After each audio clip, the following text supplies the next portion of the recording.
강의 시작하도록 하겠습니다. 오늘은 그 조합 설립 준비에 관련된 내용인데요. 아마 어느 정도 조합 관련된 부분들을 좀 조합원 분들이시면 공부를 하셨을 텐데, 그런 내용들 다시 한번 좀 썸머리 해드리는 그런 시간이라고 보시면 될 것 같습니다. 목차는 센터 소개부터 주요 동의율 및 재사용 기준입니다. 센터는 이제 올해 2년차 시작됐습니다. 2년차 시작됐고요.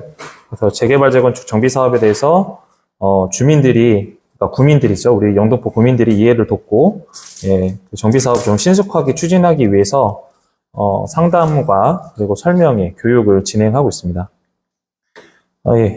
이 부분은 영등포 구청에서 저희 행정사법인 민행24로 용역을 준 거고요.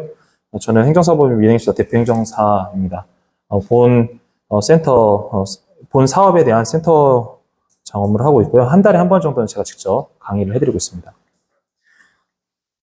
최근에 지금 저희가 여기가 1센터고요. 물레역에 2센터가 개소가 됐습니다. 그래서 물레동 쪽에 가까우신 분들은 물레동 센터에 방문하시면은 이제 저희 직원들이 상담을 해드리고 있고, 조금 난이도 있는 것들은 저희 임원진에서 직접 상담을 해드리고 있고요.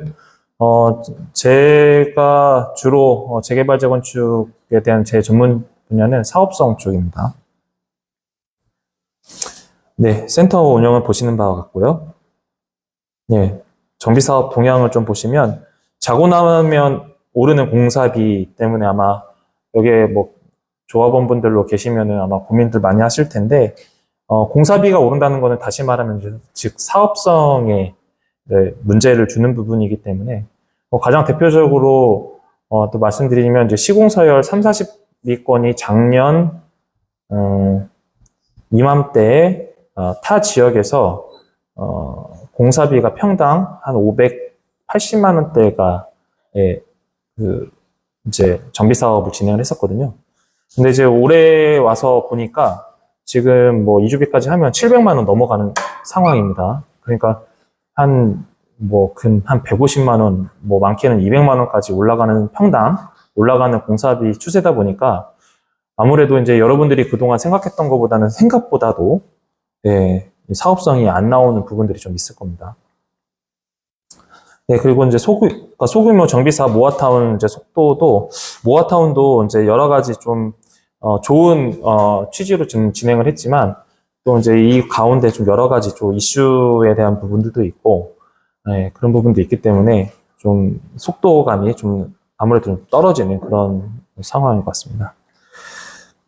그리고 이제 아파트 사전 청약도 34개월 만에 이제 폐지하는데, 이거는 기사에 나온 거고요.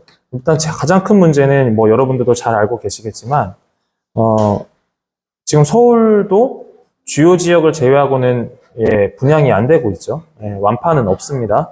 일부 완판이 된다고 하더라도 실제로 나중에 이제 분양이 완료되고 난 시점에서 보면은 회사채를 보유하는 것들이 꽤 있기 때문에 회사채가 또 나옵니다.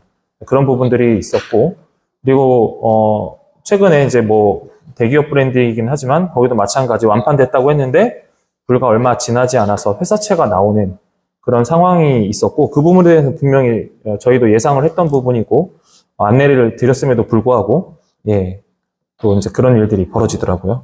그러니까 여러 가지 좀 경기적으로 부동산 경기 상황에서는 지금 현재는 좋지 않은 상황입니다. 1분기 건설사 주택 수주 10년 만에 최저. 수주가 줄었다는 것은 어떤 의미냐면, 사실 건설 경기가 좋지 않기 때문에 사업성이 이제 현저하게 떨어진다는 거죠. 그러면 사업성이 떨어진다는 건 반대로 말하면은 이제 공사를 해도 시공사에서는 그 이익이 높지가 않기 때문에 그런 부분들이 있다라는 겁니다. 그리고 서울시 재개발 재건축 추진현황 한눈에 6개월마다 이제 공개를 하고 있는데, 어차피 이제 정비몽땅이나 이런 부분에 들어가시면 내용을 보실 수가 있고, 그리고 이제 우리 영등포구 같은 경우에는 서울시 자치구 중에 가장 이 재개발 재건축 정비 사업에 좀 선도적으로 나가고 있는 건 실제로 사실입니다. 왜냐면 저는 어쨌든 현재는 이제 외주 용역 기관이기 때문에 있지만은 제가 영등포 지역을 벗어나면은 보통 자문 업무를 많이 하고 있습니다. 사업성에 대해서. 많이들 오시고요. 조합장님분부터. 그렇게 봤을 때는 지금 영등포가 선제적으로 하는 굉장히 많은 사업들이 좀 있습니다. 그렇기 때문에 어떻게 보면 굉장히 좀 선도적으로 하고 있다. 그렇게 보시면 될 것 같습니다. 예, 영등포구 상업지역 비주거 비율 완화로 주택 공급 확대를 하겠다 해서 이제 최근에 구청장님께서 말씀하시는 부분도 있고요. 네, 정비사업 쉽고 빠르게 하겠다 해서 이제 제2상담센터가 개소가 됐습니다. 그래서 물레역에서 도보로 한 5분 거리 정도 됩니다. 그래서 그동안에는 이제 아무래도 신풍역 쪽에 있다 보니까 이쪽 지역을 위한 센터가 아니냐 그렇게 생각하셨는데 그건 아니고 지금 이제 신풍역 쪽도 있고 지금 이제 물레역 쪽도 있기 때문에 가까우신 분들은 이제 그쪽으로 방문하셔서 상담 신청을 하시거나 내방하시면은 좋으실 것 같고요. 그리고 저희가 이제 작년에 이제 센터를 운영하면서 여러분들이 많이 질문하셨던 내용들, 상담했던 내용들을 전체적으로 집대성을 해서 상담 백서를 만들어 놨습니다. 그래서 필요하시면 와서 열람하시면 되고, 그다음에 구하고 협의를 해서 홈페이지에 일부 발췌해서 올려 드릴 그런 계획입니다. 그런 계획이 있고, 그게 가하다고 하면 바로바로 올려드리도록 하겠습니다. 네, 이제 조합원의 자격인데요. 일단은 현재 여기 오신 분들 중에 조합원이시죠? 지금 4분 정도가 조합원, 4분 정도가 일반 구민들 같으신데, 그죠? 뒷부분에 계시는, 공무원분들이시고. 조합원, 지금 어떤 단계이신가요, 각각? 뒤에 계신, 네?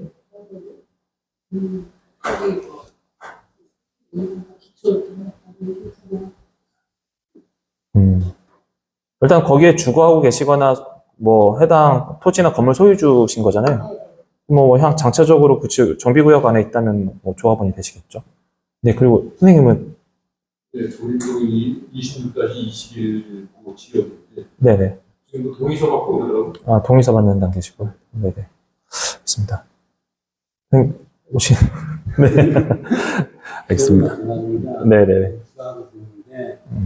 동의서 받다가 좀 기대고 있어요. 왜요? 주민들이 반대해요. 반대해서? 네. 어느 지역이시죠? 신길동. 신길동? 신길육동? 네. 별도로 이슈가 있으신가요? 네? 별도로 이슈가 있으셔서 그냥 반대? 빈난데, 네. 빈난은 50세대예요. 네. 그런데, 장이 여자들이 설립도 안 돼 있어요. 안 돼 있는데, A라는 사람이 자기 마음에 드는 사람 몇 사람을 골라가지고, 내가 주신 유형할 테니까, 뭐 해라. 그래가지고 이제 그 건설회사 선물이 왔어요. 나가지고, 동의서를 받아라. 이제 10장 받았는데, 4장 받았는데, 그게 동기됐어요. 그들이 반대한다. 그렇죠. 무슨 말씀인지 알겠습니다. 오늘은 이제 이번 달에는 조합원 자격에 대해서 좀 설명을 드릴 건데 이미 내용들 알고 계실 것 같아서 그래도 한번 쭉 내용 정리해 보도록 하겠습니다. 조합원의 자격에 보시면은 여기에 보시면은 토지 등 소유자입니다. 그래서 정비사업 조합원의 구성이 될 수 있는 자격을 가진 자인데 이거 좀 막연하잖아요. 조합은 이렇게 보시면 돼요. 건물주이거나 소유주이거나 그렇죠? 부동산 등기부등본상에 기재되어 있는 자이면 되는 겁니다. 그렇게 이해하시면 되고, 그러니까 속된 말로 주인인 거죠. 그 땅이든 건물이든 그게 이제 조합원이라고 보시면 되는 거고요. 재개발 같은 경우에는 이제 재개발과 재건축인데, 재건축 같은 경우는 대부분 아파트잖아요. 공동주택의 이제 재건축인 거예요. 재개발 같은 경우에는 아파트도 있을 수 있고, 그 안에 주택도 있고, 상가도 있고, 이렇게 이제, 복합적으로 구성되어 있는 게 재개발이라고 하는 건데, 여기서는 이제 토지 및 건축물의 소유자, 지상권자, 그리고 이제 재건축 같은 경우는 정비구역에 위치한 건축물, 부속 토지의 소유자. 내내 비슷한 얘기죠. 다만, 여기에 이제 내용이 더 있는 거는, 재개발이 이제, 재건축은 공동주택 위주로 구성이 되어 있기 때문에 좀 심플한 반면에, 재개발 같은 경우는 아까 말씀드렸던 것처럼 빌라도 있고, 아파트도 있을 수도 있고, 단독 아파트 있을 수도 있고, 상가도 있고, 뭐 여러 가지 이제 다양하게 복잡하게 구성이 돼 있기 때문에 그렇게 구성이 된다라고 보시면 되는데, 결론은, 이렇게 보시면 됩니다. 부동산 등기부등본상의 주인으로 소유주로 있으면은 그분들이 조합원이 된다. 이렇게 이해하시면 돼요. 너무 어렵게 보실 거 없습니다. 재개발 조합원 같은 경우에는 구역 내 토지 및 건축물 소유자, 그냥 소유자만 보시면 됩니다. 소유자입니다. 소유자가 아닌 사람은 조합원이 될 수가 없겠죠. 그래서 조합 설립 인가 후에 모든 소유자가 조합원이 됩니다. 근데 이제 관리처분 계획으로 분양에서 제외된 자는 조합원 자격을 상실하게 되죠. 그러면 이제 현금 청산자로 분류가 되는데, 뭐 용어 어렵게 생각하지 마시고 그냥 현금으로 보상받으면, 조합원에서 보상받으면 어떻게 돼요? 소유권을 잃는 거잖아요. 파는 거죠. 쉽게 말하면. 용어 어렵게 보실 필요 없어요. 현금 청산은 파는 거예요. 그냥 조합한테 팔았다고 보시면 됩니다. 팔면 당연히 소유권이 이전이 되는 거 아닙니까? 그러면 당연히 조합원의 자격을 상실을 하겠죠. 그리고 그 조합 설립 인가 이후에, 조합 설립 인가는 이제 구청에서 인가를 내주거든요. 그래서 분양 신청 기간 내에 분양 미신청자 및 분양 철회자, 그리고 관리처분 계획으로 분양되는 제외된 자는 이제 조합원 자격을 상실한다, 그런 얘기입니다. 재건축 조합 같은 경우에는요, 구역 내 건축물과 부속 토지 소유한 자, 그래서 사실은 이제, 공동주택 같은 경우에는 각 호별로 소유하기 때문에 지분 개념으로 돼 있잖아요. 하지만 결국 부동산 등기부등본 상으로는 기재가 되기 때문에 이분들이 소유자입니다. 그냥 소유자라고 이해하시면 돼요. 소유자만 기억하시면 됩니다. 그래서, 미동의자는 분양신청 기간 만료 이전까지 조합 설립 동의서 제출 시 조합원 자격을 부여를 하는데, 여기에 한 가지가 빠진 내용이 있어요. 분양 신청 만료 기간 이전에 조합 설립 동의서를 제출한다고 하더라도 조합이 구성된 상황에서는 조합의 승인을 받아야 됩니다. 그런 과정이 있죠. 근데 가급적이면 다 해주고, 그리고 뭐 미동의하다가 들어가는 경우는 뭐 최근에는 극히 드뭅니다. 전에는 이제 끝까지 한번 버텨보겠다고 하는 경우는 있는데 지금은 그렇지는 않고요. 이것도 마찬가지입니다. 현금 청산 뭐라고 했죠? 팔면 소유 이전되면 끝인 거예요. 그죠? 현금으로 파는 거기 때문에. 조합원 자격으로는 이제 조합원으로 인정되는 토지 등 소유자가 다음에 해당될 때에는 그 여러 명을 대표하는 한 명을 조합원으로 간주를 하고, 토지 또는 여기 보면은 이제 도정법상의 토지 또는 건축물의 소유자와 지상권 여러 명의 경우에 속하는 때, 또 여러 명의 토지 소유자가 1세대에 속하는 때, 그리고 뭐 동일한 세대별로 주민등록표상에 등재되어 있지 아니한 배우자 및 미혼 19세 미만 직계 한 세대로 간주하고, 한 세대로 구성된 여러 명의 토지 등 소유자가 조합 설립 후에 세대로 분리하는 경우, 그리고 이혼 및 19세 이상의 자녀 분가, 그리고 이제 조합 설립 인가 이후 한 명이 토지 등 소유자로부터 토지 또는 건축물의 소유권이나 지상권을 양수하여 여러 명이 이제 소유하게 되는 경우, 그러니까 동일한 지분 구조에 여러 명이 구성이 돼 있으면 분리가 아니라 하나로 통합할 수 있다라는 부분입니다. 그 토지 등 소유자의 이제 산정법 방법을 보면요, 한 필지의 토지 또는 이제 그 도정법 상해입니다. 한 필지의 토지 또는 하나의 건축물을 여럿이서 공유하는 경우에 해당 토지 또는 건축물의 소유자의 4분의 3 이상 동의를 받아야 이를 대표하는 1인의 토지 등의 소유자로 산정을 하는데요. 실질적으로 이제 실무에서는 뭐 4분의 3의 동의를 떠나서 가장 지분권이 높은 자에게 보통 조합원의 권한을 부여하고 있는 상황입니다. 예전에는 뭐 그렇게 안 해도 제가 뭐 매번 강의할 때도 말씀드렸지만 실제로 이제 이런 분들이 있어요. 그러니까 집은, 그러니까 아파트의 한 실이, 그러니까 호가 부모님 명의로 돼 있는데 이제 이게 정비구역 관련된 이제 이슈가 있으면서 아들한테 지분 분할을 해버립니다. 근데 이제 기존에는 이제 지분 분할을 해서 뭐 부모님이 50% 이상을 갖고 있고 본인이 50% 미만인데 전에는 이제 이분이 조합원 자격을 가질 수 있었거든요. 근데 이제 지금은 그렇게 되지가 않습니다. 그래서 지분이 높은 사람이 돼야 되는 거고, 그리고 최근에는 그런 거 이것저것 여러 상황 고려해서 실제로 이제 이런 분분이 발생이 되면은 지분이 높은 사람한테 예, 그 조합원 권한을 부여합니다. 그렇게 이해하시는 게 가장 빨라요. 그리고 이제 뭐 필지나 건축물 수에 상관없이 토지 등 소유자를 2인으로 산정하는 건데, 이제 결과론적으로는 이제 이런 내용이, 어떻게 이해를 하셔야 되냐면, 뭐 내용 뭐 장황하게 써 있어서 아마 헷갈리실 건데, 이게 대부분 이제 가족 관계에서 많이 이렇게 일어나요. 가족 관계에서 그런 부분들이 있기 때문에 그런 부분들만 좀 참고하시면 된다. 이렇게 보시면 됩니다.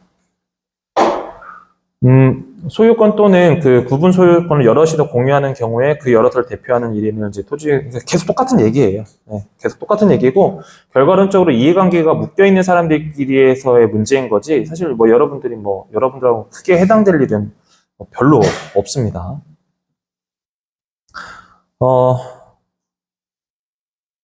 기록된 그 주소가 현재 주소와 다른 경우로서 소재가 확인되지 아니한 자는 토지 등 소유자 수 또는 공유자 수에서 제외할 것인데, 여기에 이제 앞에서 이제 내용을 보셔야 될 게 뭐냐면, 등기부등본이라 보시면 돼요. 뭐 여기 앞에 뭐 토지 등기부등본, 건축물 등기부등본 막 이렇게 써 있는데, 그냥 부동산 등기부등본이라고 보시면 돼요.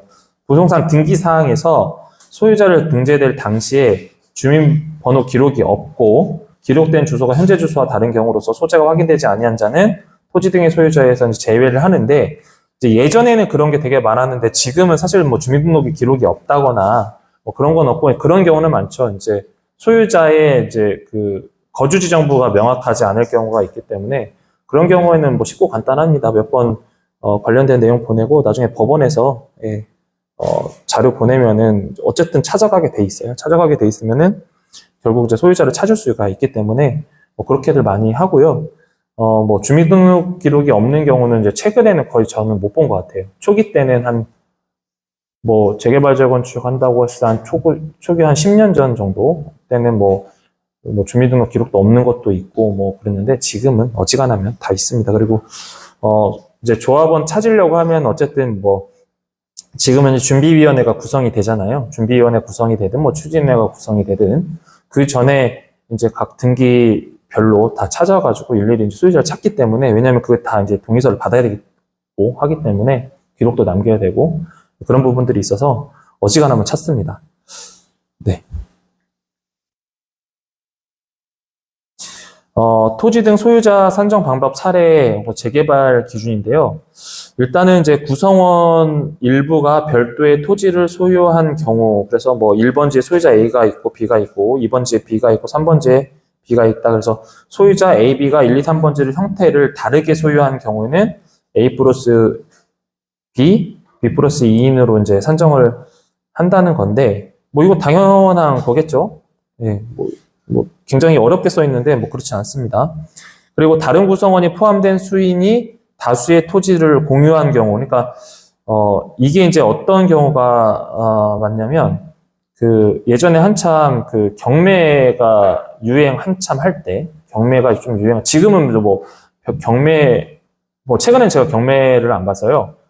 직접적인 경험을 말씀드리면 2013년인가요? 14년도에 이제 그때가 이제 경매가 그 아파트 그 경매율이 100%가 안 될 때, 100%가 안 될 때 한 뭐 92%에서 이제 경매를 받을 때 이제 그런 시점이 있었죠. 근데 그 이후부터 뭐 경매를 받는데 뭐 100% 넘어가고 그러면 뭐 그냥 사는 거하고 똑같거든요. 아니면 금매를 사는 게 더 나을 수도 있고. 그런 경우에 이제 보통 경매 모임에서 십시일반 해가지고, 어차피 이제 그 보증금만 넣으면 되는 거잖아요. 그죠? 보증금만 넣으면 되기 때문에 십시일반에서 하는 경우가 이런 문제가 많이 있었어요. 여러 명의 할 때, 나중에 뭐 등기 칠 때 뭐 여러 명의 사항으로 하다 보니까, 이제 어쨌든 그 1번, 여기서 보는 이제 그 1번지에 소유자 A, B가 있고, 그 다음에 A, B, 똑같이 A, 뭐 B, C가 있어요. 그러면 뭐 소유자의 형태로 해서 1번, 2번지는 지금 동일인 거잖아요. 그러니까 A, B가, 그 다음에 3번지 같은 경우에는 A, B, C이기 때문에 A, B, C로 한다. 그런 내용입니다. 그러니까 겹치면은 하나로 묶어줄 수가 있고, 그 다음에 이제 그러니까 타인이 들어올 경우에는, 예, 당연히, 타인까지 포함된다는 그런 내용인데 굉장히 좀 내용을 어렵게 쓰다 보니까, 예, 근데 좀 가급적이면 조금 간단하게 나타내는 그림이라고 보시면 될 것 같습니다. 그리고 지상권이 있는 경우, 자, 이제 토지가 있고요. 건축물이 있고 지상권자가 있잖아요. 이런 게 뭐죠? 그러니까 건축물을 올릴 때 비용이 부족해가지고 돈을 빌려서 올리는 경우죠. 대표적으로. 토지는 토지주가 제공할 테니까 건축물은 또 누가 내고 또 그 안에서 또 분양이 일어나고 뭐 이러다 보니까 그렇게 되는데 토지 소유자와 지상권자를 대표하는 1인을 소유자로 산정하기 때문에 B하고 A 플러스 C를 이제 2인으로 산정한다 그런 얘기입니다. 국유유지 같은 경우에는 이제 포함되는 경우는 이거는 앞에 내용하고 똑같기 때문에 그냥 그림만 보시면 그냥 쉽게 이해하실 거예요. 뭐 너무 막 내용을 읽어보지 마세요. 그냥 그림 보시면 아 이거 이렇게 되는구나 이 정도만 보시면 될 것 같습니다. 예, 동의 방법 및 철회 방법입니다. 동의 방법은 이제 서면 동의에 의해서 이제 토지 등 소유자가 성명 적고 지장 날인하게 돼 있죠. 뭐 이미 여러분들 다 겪으셔야 될 내용들이고, 그리고 뭐 동의서하고 양식하고 다 있기 때문에 그거에 맞춰서 하실 거고요. 그 다음에 당연히 이제 주민등록증, 신원 확인할 수 있는 신분증명서 사본을 이제 첨부해서 예, 제출하게 돼 있습니다. 그러니까 지금 신분증 없이 첨부하면 어떻게 될까요? 불인정 되겠죠. 그죠? 사본을 제출하라는 얘기입니다. 그냥 동의 받을 때 그냥 절차는 가급적이면 지켜주시는 게 좋아요. 예. 그리고 불가피한 사유가 있다고 시장 군수가 인정하는 경우 토지 등 소유자의 인감 도장을 찍은 서면 동의에 해당되면 인감 증명서를 첨부하면 됩니다. 근데 사실은 이게 좀 말이 안 되죠. 이제 그러니까 불가피한 사유가 있는 경우가 종종 있어요. 그러니까 저희가 타지역인데 그 소유자가 해외에 있어요. 그래서 이게 모든 일임을 이제 법무사나 변호사한테 한 경우가 있거든요. 근데 이제 그런 경우는 이제 인감증명서까지 첨부한 데는 대리인이 할 수가 있기 때문에 이제 그런 경우는 인감증명서 첨부하는데 결국 이거를 또 떼는 거는 본인 아니면 대리인이 이제 이해관계자가 떼야 되기 때문에 당연히 인감증명서가 개인의 신분은 어쨌든 그 도장을 확인하기 위한 거기 때문에 동일한 효력이 있다라는 겁니다. 그리고 검인받지 못한 서면 동의서는 효력이 뭐 당연히 없겠죠. 그죠? 네. 네, 검인받지 못한 서면 동의서는 효력이 없고요. 예전에 이제 그렇게 했었죠. 이제 서면 동의서에 사실은 이제 동의서를 할 때 일종의 뭐 준비위원회, 추진위원회 차원에서 본인들이 이제 어르신들이 특히 많은 지역 같은 경우에는 글을 잘 못 쓰시는 경우가 있잖아요. 그래서 이제 그분들이 이제 대피를 해서 이제 막 제출하는 경우가 예전에는 있었거든요. 근데 지금은 뭐 그런 경우는 거의 없고 이제 대부분 자녀분들이 오는데 전에는 그 준비하는 쪽에서 대피를 해가지고 막 그냥 설명도 안 하고 도장 찍어서 제출하는 경우도 있었어요. 좀 꽤 오래된 얘기지만. 근데 이제 그게 나중에 문제가 됐고 이제 그래서 지금은 뭐 대부분 본인이 쓰시거나 아니면 뭐 자녀들을 통해서 쓰게끔 합니다.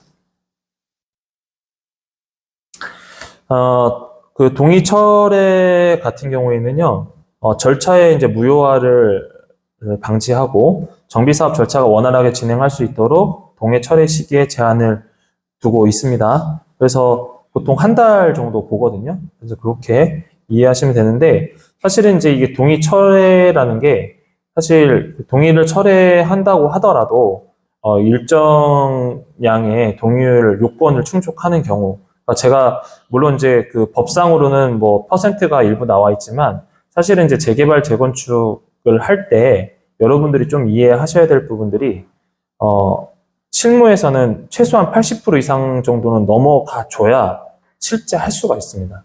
네, 뭐 4분의 3 뭐 이런 식으로 표현도 되는데 저 같은 경우에는 제 경험상으로는 보통 80%라고 하고요. 또 이제 이쪽 업계 사람들끼리 모여서 해도 80% 이상은 넘어가 줘야 실제로 재개발 재건축을 할 수가 있는 상황이 벌어지거든요.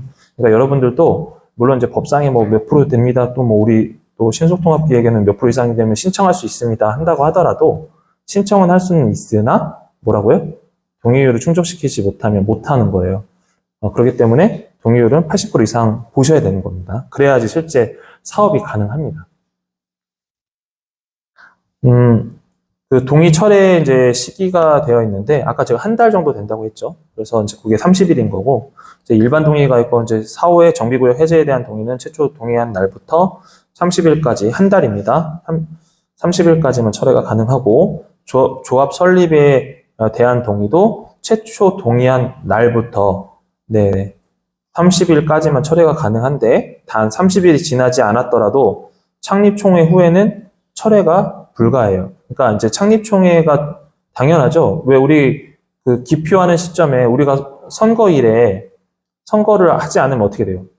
기권이나 무효표가 되는 거 아닙니까? 근데 그때 가서 나는 반대해요. 의미가 없는 거죠. 그러니까 그렇게 이해하시는 게 가장 빠릅니다.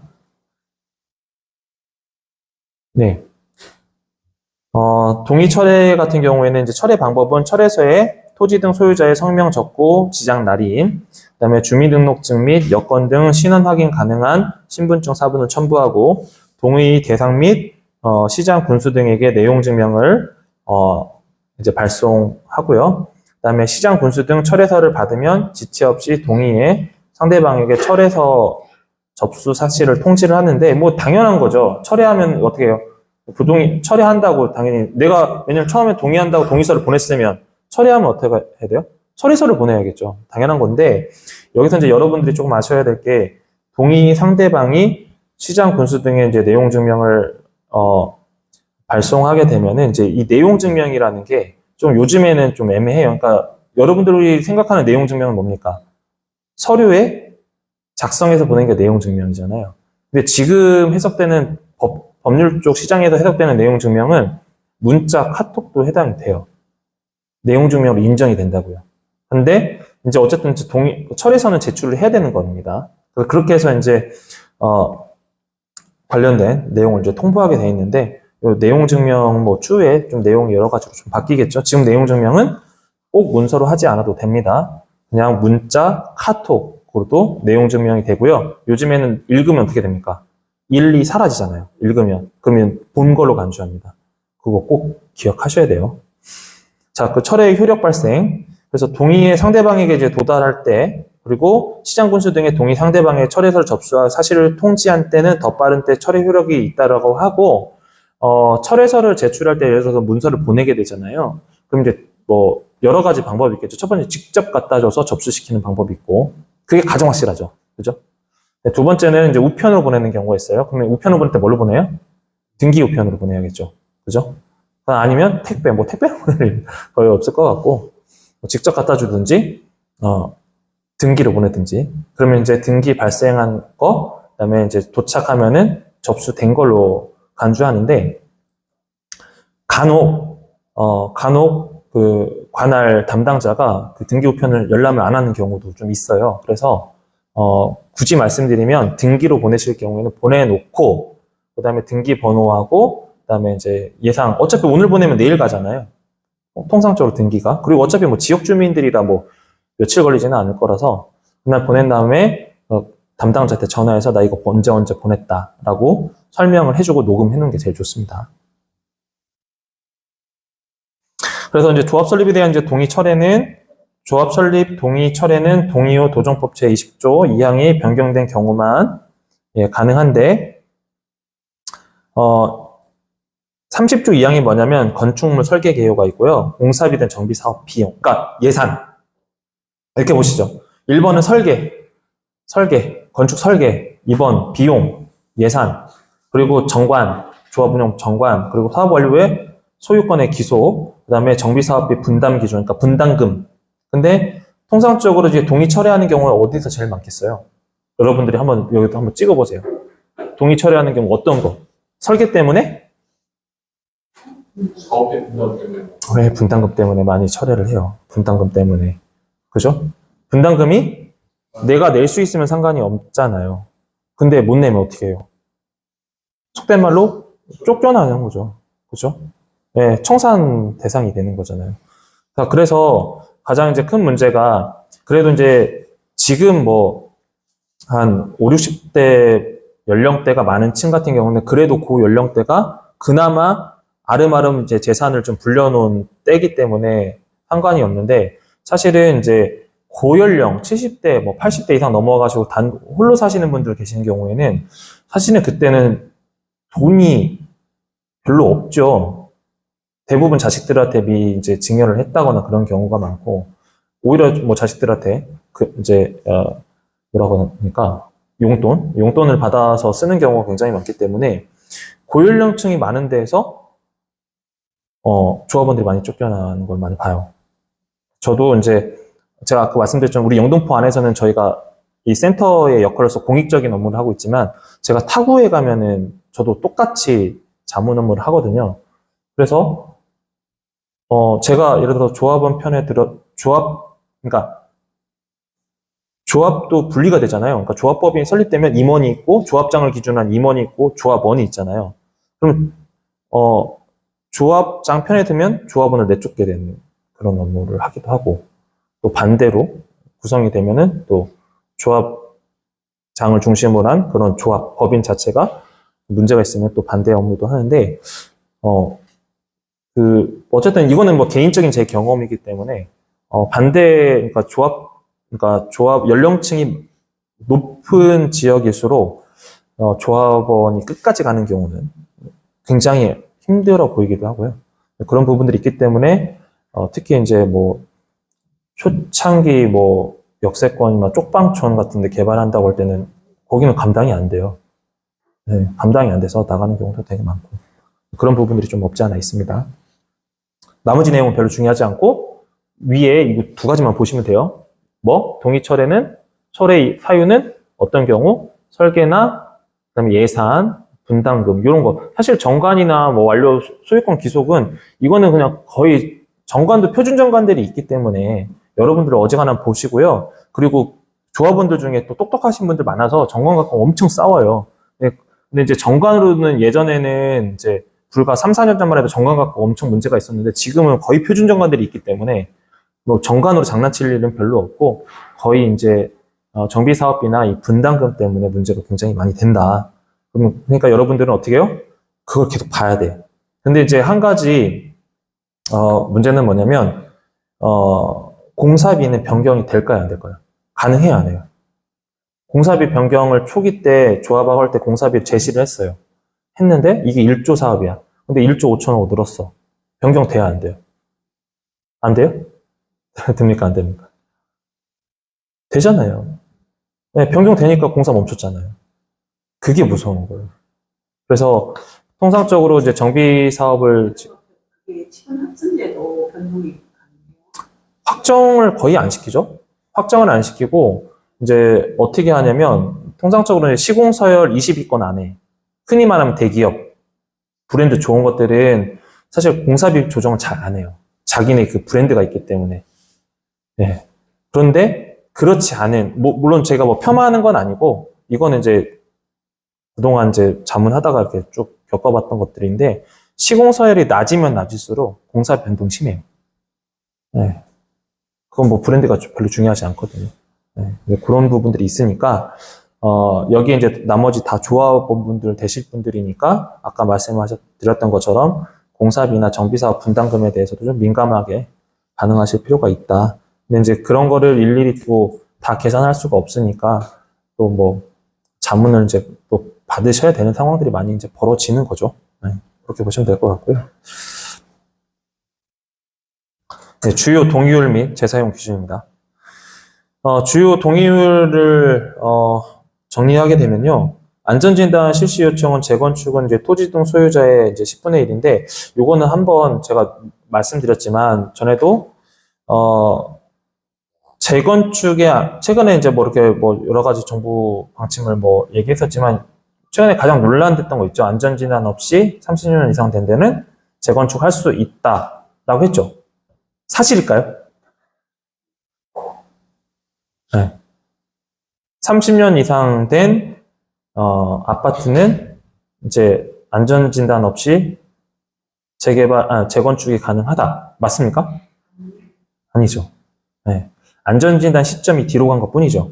근데 조합이 설립된 다음이잖아요. 사업시행 인가 전이니까. 근데 조합이 설립된 상황에서 안전진단 안 나와요. 어떻게 됩니까?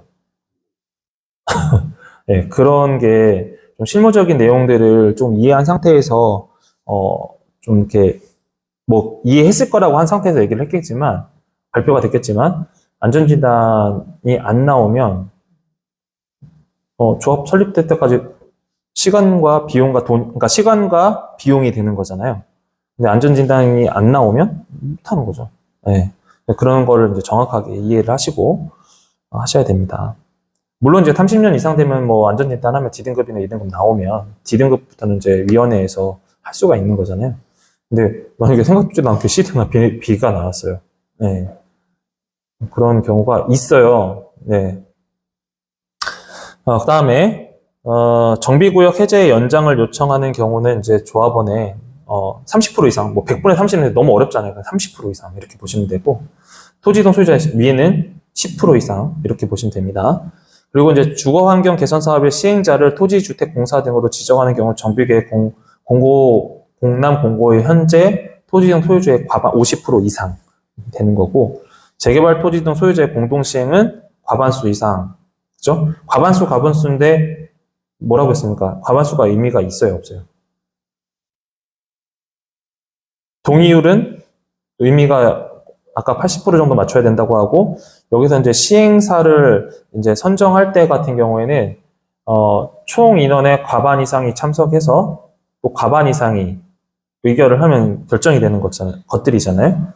그래서 이제 재개발 토지 등 소유자의 뭐 공동시행은 토지 등 소유자의 과반수, 그 다음에 재건축 조합의 공동시행은 조합원의 과반수 50%, 그 다음에 정비사업 사업 대행자 지정도 50%, 그리고 조합 설립 추진위원회 구성도 50%, 그리고 재개발 사업의 조합 설립은 75% 이상, 토지 면적의 이제 2분의 1 이상, 그러니까 75% 이상, 50% 이상 이렇게 돼 있는데, 사실은 이제 뭐 어쨌든 동의율을 받기 위해서는 동의율 기준으로 봤을 때는 80% 이상 넘어야 된다라고 보는 거고, 조합법인이 설립된 상태에서 조합에서 의결되는 모든 사항은 출석 인원의, 그러니까 조합원 수의 50% 이상 출석을 하고, 출석한 조합 인원의 또 50%. 그러니까 예를 들어 조합원이 100명인데 조합이 설립됐을 경우에는 조합이 설립된 다음에 100명이 이제 조합원이고 100명이 50명 이상이 참석을 했고, 그러면 51명이 참석을 했어요. 그러면 성립이 되는 거고, 그다음에 51명 중에 26명 이상이 동의하면 가결. 이렇게 되는 거예요. 이해 가시죠? 좀 헷갈려 하시면 안 돼요. 네. 그렇게 이해하시면 됩니다. 예, 주요 동의율 계속 나오는데요. 재건축 사업의 이제 조합 설립은 위의 내용 보실 거 없으시고요. 구분 소유자의 75% 이상, 토지 면적도 75% 이상 보시면 되고, 예, 동일합니다.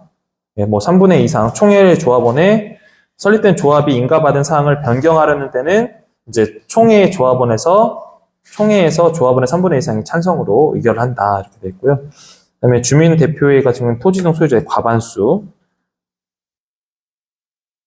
그리고 토지등 소유자가 사업 시행 인가 신청 시에는 4분의 3 이상, 그러니까 75% 이상. 대부분 이제 거의 이렇게 보시면 돼요. 그러니까 소유자는 75% 이상, 그러니까 법상으로는 동의율은 토지 소유자일 경우는 거의 75% 이상 돼 있고, 토지는 2분의 1 이상이 거의 대부분이에요. 그렇게 보시면 되는 거고, 인가받은 사항을 변경하려는 경우는 토지 등 소유자의 과반수 이상. 경미한 사항의 변경은 동의가 필요 없어요. 근데 이 경미한 사항이 좀 애매해요.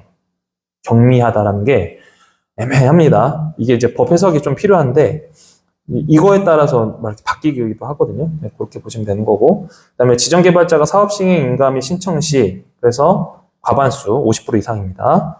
정비계획의 위반 3분의 2 이하 및 토지 면적의 범위에서 조례 정하는 비율의 이상. 그러니까 서울시 같은 경우는 60% 이상인 거죠.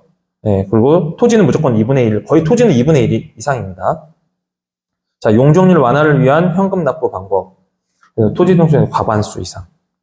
이거는 뭐 어쩔 수 없어요. 이거 외워야 돼요. 공부하고 싶으시면 어쩔 수 없는 거고, 전체적으로 이렇게 보시면 됩니다.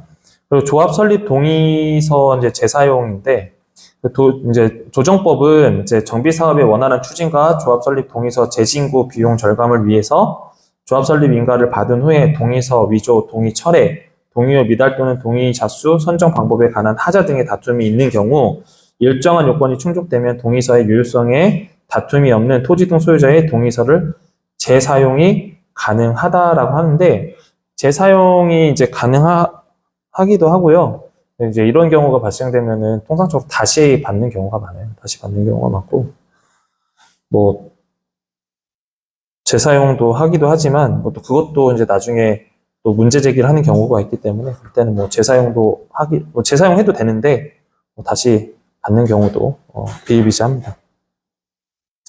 예, 이거 요건 재사용 요건 같은 경우는 조합 설립 인가의 무효 또는 취소 소송 중에 일부 동의서를 추가 또는 보완하여 조합 설립 변경 인가를 신청하는 때, 그리고 이제 법원의 판결로 조합 설립 인가가 무효 또는 취소가 확정되면 조합 설립 인가가 재신청하는 때 재사용이 가능한데 어떻게 한다고요? 재사용 안 하고 보통 새로 다시 합니다. 통상적으로. 조합 설립의 동의서 이제 재사용 요건 같은 경우에는요, 무효 취소 소송 중에, 그러니까 무효 또는 법원에서 무효 또는 취소 소송 중에 일부 동의서를 추가 또는 보완하여 조합 설립 변경 신청을 하는 때 보면, 여기 35조를 보면은 60일 이상 반대 의사 표시 기간을 서면에 명백히 적어 이제 부여를 하게 돼 있는데요. 사실은 이제 이게 사실 여러분들이 직접 이렇게 수행하는 경우보다도 보통 이제 이 업무를 이제 주도하시는 분들이 무조건 생겨요. 그분들이 하실 때 통상적으로 그냥 뭐 무대부식으로 진행하진 않고 어느 정도 진짜 변호사들 다 끼고 진행을 합니다. 그렇기 때문에 그런 일정에 맞춰서 좀 움직여 주시는 거고, 이런 일이 발생하면 안 되겠죠. 무효나 취소 소송이 발생됐을 때는 절차적 하자가 있거나 뭔가 문제가 있을 경우에는 진행되는 부분들이 있기 때문에 그런 부분들은 좀 참고만 하시면 된다라고 생각하시면 됩니다. 예, 법원의 판결로 조합 설립 인가의 무효 또는 취소가 확정되어 조합 설립 인가를 재신청하는 때는 이렇게 쭉 나와 있는데, 이제 여기 확정된 날로부터 3년 범위 안에서 대통령이 정하는 시간 내에 새로운 이제 조합 설립을 창립 총회를 다시 해야 되죠. 이게 절차적 하자가 있기 때문에 보통 취소가 되는 경우가 많거든요. 보통 이제 취소가 되는 경우는 이제 절차적 하자일 가능성이 매우 높습니다. 그런데 최근에는 이제 절차적 하자는 별로 없어요.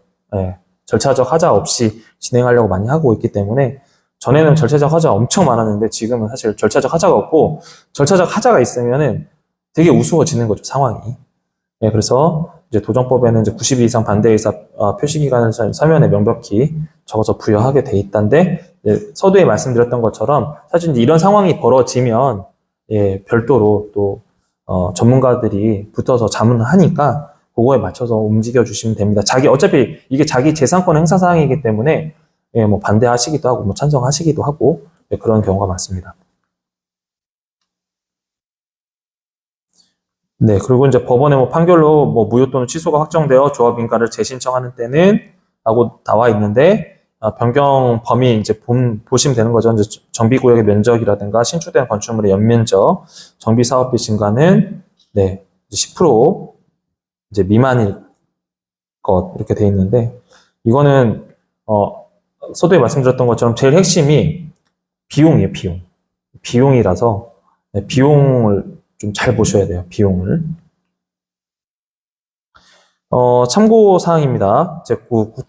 국토부 유권 해석 사항인데요. 동의서 재사용 반대 의사 표시의 절차 및 방법은 도정법에서 구체적으로 명문하지 않았으므로 해당 사업 주체의 추진위원회 운영 규정 또는 조합 정관 등의 내용에 따른다라는 건데, 그러니까 이제 그래서 좀 정관을 또 면밀히 보시는 분들도 계시거든요. 근데 이제 정관을 보면 최근에 거의 뭐 표준 정관을 제공하고 있고, 각각의 특수성에 따라서 조금씩 미세하게 변동은 있지만 큰 틀에서는 변동이 안 되기 때문에 이렇게 보시면 돼요. 저희도 자문을 하다 보면은 저희도 100% 이기는 일만 하는 건 아니거든요.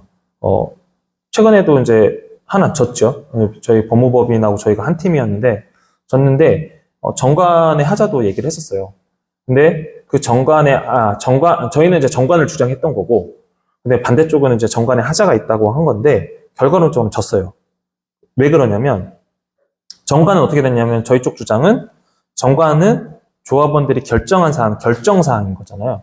총회를 통해서. 그런데 법원의 판결은 뭐였냐면, 결정사항이라고 하더라도, 그러니까 보편 타당성에 위배가 되기 때문에, 이거는 문제가 있다라고 해서 지기도 했거든요. 그러니까 지금 이제 정관의 문제는 없어요. 근데 이제 이 법이 저희가 그러면 우리가 뭐 이렇게 하수인가 그게 아니라 법이 이제 도정법이 이제 계속 변경이 되잖아요. 근데 그 전 법에 했을 때는 문제가 없었는데 최근에 법원 판결이 어떻게 나오냐면 변경된 이유 기준으로 판단을 하기 시작하거든요.